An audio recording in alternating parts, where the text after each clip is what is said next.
My name is Rachel and today I'm bringing you a Top 10 Tuesday video.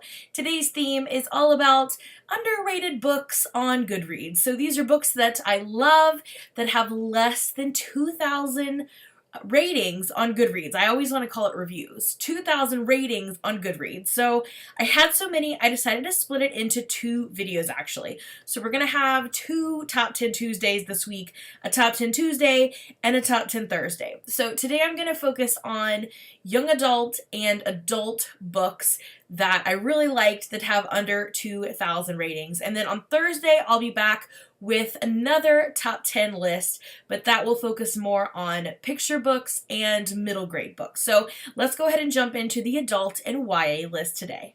These are all ones that I really love and would recommend that have under 2,000 ratings on Goodreads. So first up is a local author. It's Queen City Gothic, Cincinnati's Most Infamous Murder Mysteries by J.T. Townsend. This only has 16 reviews and 70 ratings, so it definitely fits in this category. This is all unsolved murder mysteries in Cincinnati, where I'm from, and I've seen him speak about this before, and it's really interesting to hear all these stories.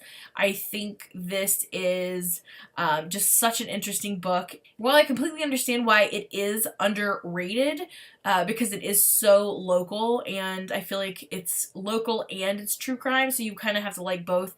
But I would recommend this definitely if you can get it from a library. I would highly recommend it. I think it's kind of expensive though in a hardback because it comes from either a smaller publisher or it might possibly even be self-published, but it is very interesting. Next is one of my favorite books. I believe it was either last year or the year before that I read it, and it's Before We Go Extinct by Karen Rivers. This is just so fantastic. It weaves in the area in Canada where this book takes place, and all the nature and sharks in the ocean and grief and suicide and mental health and just so many things so beautifully. I really don't know how this book does not have more attention. It only has 195 ratings, 45 reviews. I would highly recommend this book. It is so good. It's so touching. It's one of my favorite YA books. Next up is another one that I read, I believe it was either last year or the year before. Everything's starting to blur together with the books, but I really enjoyed it. I've actually bought it for a few people. It's called Modern Mindfulness: How to Be More Relaxed, Focused, and Kind While Living in a Fast, Digital, Always-On World by Rohan Gunatalaki. I apologize if I butchered your name, but this is such a good book. I really liked it. I'm looking forward to rereading it, and like I said, I bought it for several friends. I think this is just a great reference book when maybe things are feeling a little intense nowadays, and I would really recommend this book. It only has 251 ratings and 36 reviews, but I would definitely give it a try. Next is one I just recently read for the Book Riot Read Harder Challenge, and this is Sister Hart by Sally Morgan. I was able to get it as an ebook really quickly from my library. I'd never heard of it before, but it is about a young Aboriginal girl in Australia that is taken from her family and put into a sort of prison, basically, for girls that they're gonna train to be slaves, essentially. And it's, I mean, heartbreaking and tragic, but beautiful at the same time, and I was really moved when I read this. It's told in verse, which makes it even, I think, more moving sometimes. And yeah, I'm super happy that I found this book because of the Read Harder Challenge, and I really enjoyed it. And it only has 267 ratings and 64 reviews. Next is one that I have been recommending over and over lately. That is To Stay Alive, Marianne Graves and the Tragic Journey of the Donner Party by Skila Brown. And again, this is told in verse, and it is hard-hitting. If you're unfamiliar with the Donner Party, it is a wagon party that left central United States and took the Oregon Trail out west to California, but a lot of them did not make it. They had a very tragic end for most of them. They got snowed in, they couldn't get access to food, and several of them reportedly resorted to cannibalism.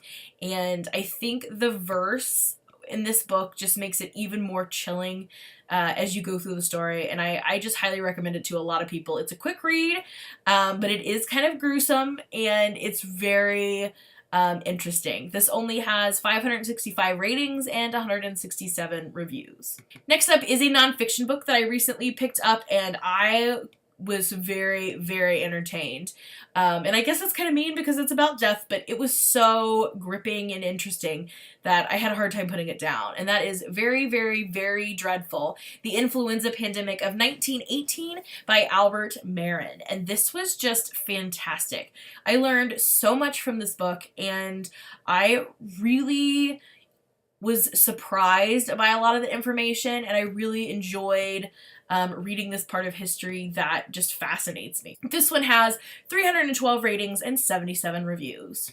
Next up is one that I know I read last year, and it is strange. I don't know how else to put it. I did enjoy it though, and I'm thinking about rereading it again now that it's been a little while. This is called Notes from My Captivity by Kathy Parks.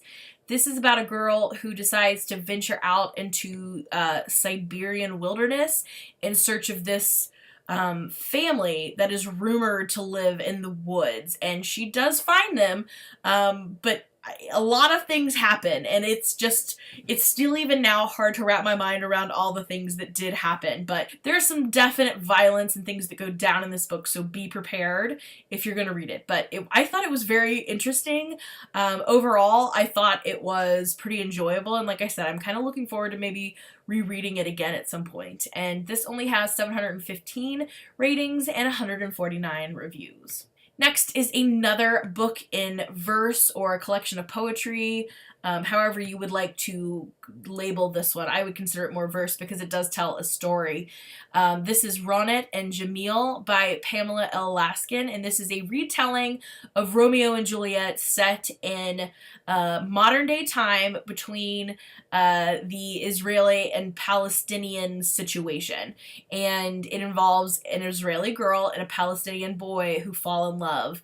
And it is really, really good. I really enjoyed this, and I think this would be perfect to pair with Romeo and Juliet in any English class. So I really enjoyed it. I would recommend it. It has 1,053 ratings and 305 reviews. Next is The Radius of Us by Marie Marquardt, and I really, really enjoyed this book. I gave it 5 out of 5 stars. I recommend it all the time. I think it's fantastic. This covers so many different topics. This covers grief and PTSD and assault and fear and mental health and immigration, and I really, really enjoyed it. I think it touched a lot of things in such a touching way, and I really, really enjoyed this, and I definitely look forward to rereading this again. And this has 1,084 ratings and 269 reviews. And last but not least in this segment, I have Here We Are, Feminism for the Real World, edited by Kelly Jensen with several contributing authors. And this is just a collection of just exciting feminism information. There's some poems, there's some essays, there's all kinds of stuff in here in this anthology, and I really enjoyed it. I think it's just a great little collection, and it only has 1,309 ratings and 375 reviews. And there you have my top 10 list for adult and YA. I will see you again on Thursday with my top 10 list for children's books and middle grade books. Thank you so much for watching, and I'll see you again in the next video.